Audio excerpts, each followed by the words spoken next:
안녕하세요. 스타일앤카 매거진 최종근 기자입니다. 요새 자동차 업체들은 차가 안 팔린다고 아주 난립니다. 실제로 올해 상반기 내수 판매량 한번 살펴보면요. 전년 동기 대비 한 3.4% 줄었습니다. 하지만 예외인 시장이 하나 있습니다. 바로 소형 SUV 시장인데요. 한 3년 전만 해도 국내 소형 SUV 시장이 한 연 10,000대 정도 판매가 됐습니다. 하지만 3년 새 연 10만 대를 돌파했습니다. 거의 10배 이상 급증한 거죠. 이에 따라서 국내 완성차 5개사도 서로 소형 SUV를 내놓기 시작했습니다. 오늘 만나볼 차량은 지난 6월 출시돼서 돌풍을 일으키고 있는 현대자동차의 코나입니다. 개성 넘치는 디테일과 유니크한 컬러의 조화로 시선을 사로잡고 실용성이 빛나는 실내 공간으로 안락한 분위기를 연출. 여기에 부드럽고 경쾌한 가속감으로 보다 역동적인 운전의 재미를 선사. 스마트한 첨단 기술의 결합으로 소형 SUV의 새로운 기준을 마련한다.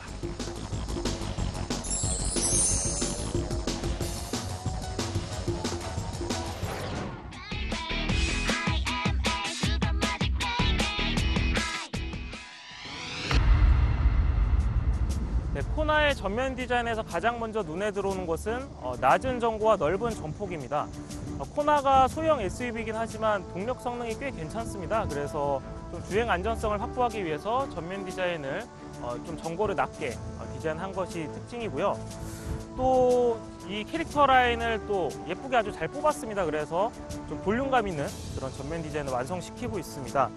그리고 현대차 코나의 좀 전면 디자인 중 가장 큰 특징, 바로 이 램프입니다. 사실 저는 이 윗부분 램프가 헤드램프인 줄 알았는데 사실 이건 LED 주간주행등입니다. 실제 헤드램프는 이 하단부에 배치가 되어 있는데 사실 현대차가 이렇게 분리형 램프를 적용한 게 코나가 처음입니다. 그래서 뭐 혹자는 좀 뭐 시트로행을 닮았다, 뭐 지프를 닮았다 이런 얘기가 있는데 사실 뭐 저는 그렇게 많이 닮은 것 같지는 않습니다. 그래서 이 분리형 헤드램프를 통해서 코나만의 좀 독창적인 디자인을 완성시키고 있고요. 또 전면에 이 캐스케이딩 대형 그릴이 적용이 되어 있습니다. 그래서 이 캐스케이딩 대형 그릴을 통해서 현대차만의 패밀리룩을 완성시키고 있습니다. 그리고 이어서 전면부 한번 살펴보면요. 가장 눈에 띄는 거, 플라스틱 가니쉬입니다. 사실 이게 어떻게 보면 좀 싼티나는 재질일 수 있는데 실제로 코나에 적용된 이 플라스틱 가니쉬는 나름 만듦새가 괜찮습니다. 사실 코나 같은 경우는 젊은 층이 주로 주 타겟인 차량이기 때문에 이 플라스틱 가니쉬를 적극적으로 채용해서 좀 디자인 완성도를 높이고 있고요. 그리고 이 앞부분과 마찬가지로 이 옆면 캐릭터 라인도 좀 길게 빼서 볼륨감을 강조한 것이 특징입니다. 그리고 곳곳에 플라스틱 가니쉬가 사용이 됐습니다. 이 C필러 윗부분에도 특이하게 플라스틱 가니쉬가 적용이 되어 있고 이 뒷바퀴 부분도 적용이 되어 있습니다. 그리고 이제 휠 부분 한번 살펴보면요. 이 차량은 풀옵션 차량이라서 18인치 휠이 적용이 되고요. 이 휠 디자인도 사실 요새 현대차가 순정 휠 디자인을 굉장히 잘합니다. 그래서 코나에 걸맞는 아주 예쁜 휠이 장착이 되어 있고요. 그리고 후면으로 한번 넘어가 보시겠습니다. 저는 후면을 전면과 수미쌍관 구조를 좀 이루고 있다 이렇게 좀 표현을 해보고 싶은데 전면부에 제가 분리형 헤드램프가 적용됐다고 말씀드리지 않았습니까? 후면부 램프 디자인도 마찬가지입니다. 그래서 이 테일 램프는 위에 그리고 후진등과 방향지시등은 이렇게 아래에 배치가 되어 있습니다. 그리고 뒷부분에도 이렇게 플라스틱 가니쉬를 적극적으로 사용했는데 특히 이 가니쉬를 양 끝으로 빼서 차의 전폭을 좀 더 넓게 이렇게 보이는 효과를 주고 있고요. 그리고 이 밑에 스키드 플레이트가 장착이 돼서 또 소형 SUV만의 정체성을 강조하고 있습니다. 그래서 뒷모습은 전반적으로 좀 투싼하고 좀 비슷한 모습인데 그래도 곳곳에 이 플라스틱 가니쉬라는 포인트를 둠으로써 좀 차별화된 모습을 보여주고 있습니다. 대형 캐스케이딩 그릴과 날카로운 헤드램프는 역동적인 인상을 주고 상하단으로 나뉜 분리형 컴포지트 램프와 보호 장비를 연상시키는 범퍼 가니쉬 아머는 독창적이면서도 코나만의 개성을 추구했다. 측면은 라인과 소재 색상의 조합을 통해 대비감을 강조하고 도전적인 이미지를 부각시켰다. 또한 낮은 전고를 통해 안정적이고 속도감을 느낄 수 있는 라인을 표현하고 가니쉬와 캐릭터 라인 등 섬세한 디테일로 세련미를 완성했다. 후면부는 전면부와 같이 상하단으로 분리된 램프가 적용됐고 볼륨감 있는 범퍼와 스키드 플레이트를 적용. 단단하고 다이내믹한 스타일을 갖추었다.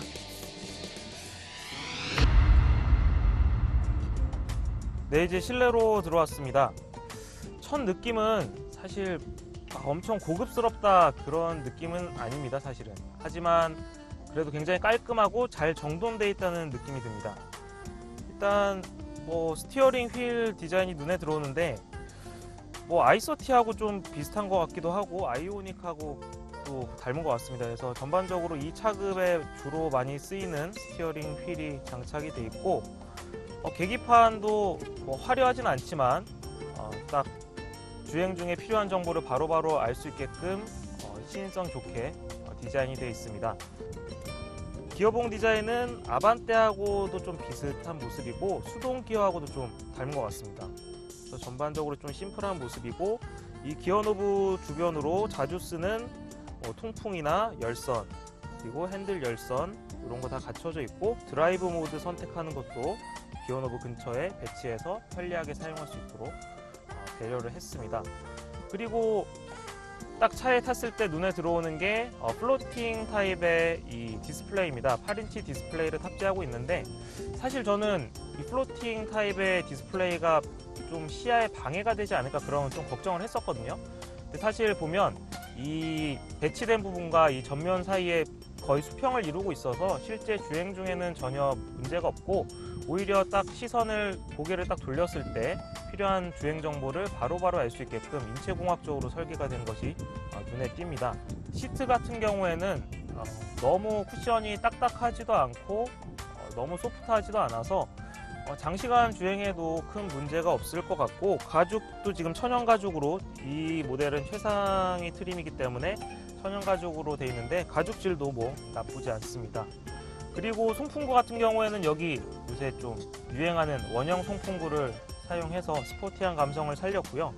전반적인 소재는 사실 엄청 고급스럽지는 않지만 차급을 생각한다면 충분히 수긍 가능한 수준이고요. 그리고 여기 하단에 12V 2개, USB 하나, 옥스 단자가 있고 또 무선 충전할 수 있게끔 또 배려를 해놨습니다. 아무래도 젊은 층이 선호하는 차인 만큼 이렇게 꼼꼼한 배려를 해놓은 것이 눈에 띕니다.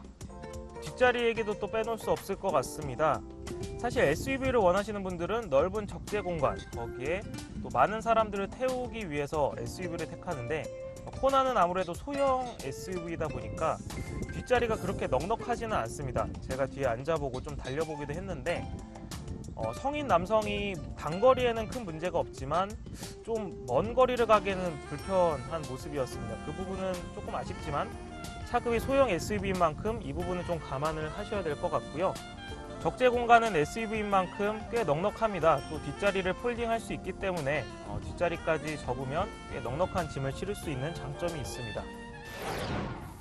수평형 레이아웃으로 개방감과 쾌적한 시야를 선사하고 4.2인치 컬러 LCD 클러스터로 정보 전달의 편리성을 높였고 8인치 내비게이션을 적용해 운전자의 집중력을 더욱 향상시켰다. 무엇보다 국산 SUV 최초로 컴바이너 헤드업 디스플레이를 채택, 운전자의 시야 분산을 최소화했다. 여기에 스마트폰 무선 충전 시스템과 크럴 프리미엄 사운드 시스템 등을 선택 사양으로 구성해 젊은 소비자들의 선택지를 넓혔다. 네, 제가 오늘 시승하고 있는 모델은 현대차가 최근 내놓은 소형 SUV 코나입니다. 사실 현대차가 인도나 러시아에서 크레타라는 소형 SUV를 내놓은 적은 있었는데 국내 시장에 E급의 소형 SUV를 내놓은 것은 코나가 처음입니다. 코나의 파워트레인은 크게 두 가지입니다. 1.6 터보 가솔린 모델과 1.6 디젤 모델입니다. 변속기는 7단 DCT가 기본 장착이 됐습니다. 지금 제가 시승하고 있는 모델은 1.6 가솔린 터보 모델이고요. 4륜 모델입니다. 최고 출력은 177마력이고요. 최대 토크는 27입니다. 코나에 지금 제로백이 한 7초대 정도가 나오는데 뭐 경쟁 차량 중 일부가 제로백이 10초가 넘거든요. 그거에 비하면 굉장히 높은 성능을 가지고 있습니다. 실제로 지금 도로를 달리고 있는데요. 아무래도 차체가 크지 않지만 출력이 넉넉하기 때문에 큰 스트레스 없이 가속하는 모습을 보여주고 있습니다. 연비 같은 경우에는 가솔린 엔진이 리터당 12.8km, 디젤 엔진이 16.8km로 경제성도 갖췄습니다. 서스펜션은 앞은 맥퍼슨이고요. 뒤는 옵션에 따라 좀 다릅니다. 2륜 모델이 토션빔, 그리고 4륜 모델은 멀티링크가 탑재됩니다. 코나 같은 경우에는 소형차지만 그래도 SUV이기 때문에 탁 트인 시야감이 장점입니다. 지금도 운전을 해보고 있는데 그래도 SUV 같은 느낌이 들거든요. 그래서 개방감을 원하시는 분들이거나 아니면 좀 운전에 좀 익숙치 않은 분들, 그런 분들에게는 이 넓은 시야감이 분명히 도움이 될 것 같습니다. 아무래도 소형 SUV는 생애 첫 차량 구매자들이 굉장히 많습니다. 그래서 현대차에서도 코나를 내놓으면서 안전성에 꽤 신경을 많이 썼다고 굉장히 강조를 하더라고요. 실제로 코나에도 최근에 이제 첨단 운전자 보조 시스템 아다스라고 하죠. 현대차는 현대 스마트 센스라는 이름으로 장착을 하고 있는데 가장 낮은 트림부터 현대 스마트 센스를 선택할 수 있습니다. 지금 이 차량도 현대 스마트 센스가 장착이 되어 있는데 현대차가 이런 아다스 기술이 꽤 많이 발전한 것 같아요. 지금 뭐 일상 주행에서도 아주 편리하게 지금 다시 잡으라고 합니다. 편리한 기능인 것 같습니다. 코나에는 2급의 차량에는 좀 보기 드물게 HUD, 그러니까 허드라고 하죠. 헤드업 디스플레이가 장착이 되어 있습니다. 다만 이제 고급차에 적용되는 방식은 아니고요. 별도의 반사판이 올라와서 이렇게 비춰주는 방식인데 그래도 꽤 지금 헤드업 디스플레이에 표시되는 정보가 지금 올 컬러로 구현이 되고 있거든요. 그래서 굉장히 시인성이 좋습니다. 하지만 아무래도 이게 별도의 반사판을 사용하다 보니까 좀 자세에 따라서는 조금 잘 안 보일 수도 있을 것 같아요. 이 부분은 조금 아쉬운 부분입니다. 코나 같은 경우에는 차체가 크지 않지만 그래도 177마력이라는 꽤 넉넉한 출력을 가지고 있어서 가속 시에도 폭발적이진 않지만 꾸준히 밀어주는 그런 가속 성능을 가지고 있는데요. 하지만 속도가 좀 올라가다 보면 이게 풍절임이 조금씩 들리는 것 같아요. 그래서 이 부분은 조금 아쉬운 대목이 아닌가 싶습니다. 가솔린 터보 엔진과 7단 듀얼 클러치 변속기가 맞물려 빠른 변속과 강력한 동력 성능을 확보, 스포티한 드라이빙의 재미를 더했다. 여기에 초고장력 강판을 적용, 차량 안전성과 주행 성능을 업그레이드, 개성 넘치는 외모와 더불어 최첨단 에어백 시스템을 포함한 다양한 안전기술로 주행 안전성을 획기적으로 높였다. 동급 최강의 안전성과 강렬한 주행 성능으로 독보적인 경쟁력까지 갖춘 소형 SUV 코나.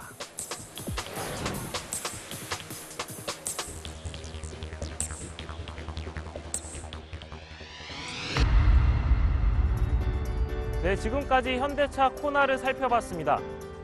사실 지금까지 소형차 하면 좀 밋밋한 디자인에 가격이 저렴해서 어쩔 수 없이 타는 차라는 인식이 강했던 게 사실입니다. 하지만 현대차 코나는 이 같은 편견을 깨줄 수 있는 차인 것 같습니다. 매력적인 외관 디자인에 젊은 층이 선호할 만한 다양한 편의사양, 그리고 안전사양까지 대거 탑재가 됐고 동급 차량 중에서는 절대 뒤지지 않은 동력 성능까지 갖췄습니다. SUV의 실용성, 그리고 이른바 가성비를 원하는 고객층이라면 현대차의 코나가 좋은 선택지가 될 수 있을 것 같습니다. 오늘 저희가 준비한 소식은 여기까지입니다. 다음에 또 다른 차량으로 인사드리겠습니다. 안녕히 계십시오.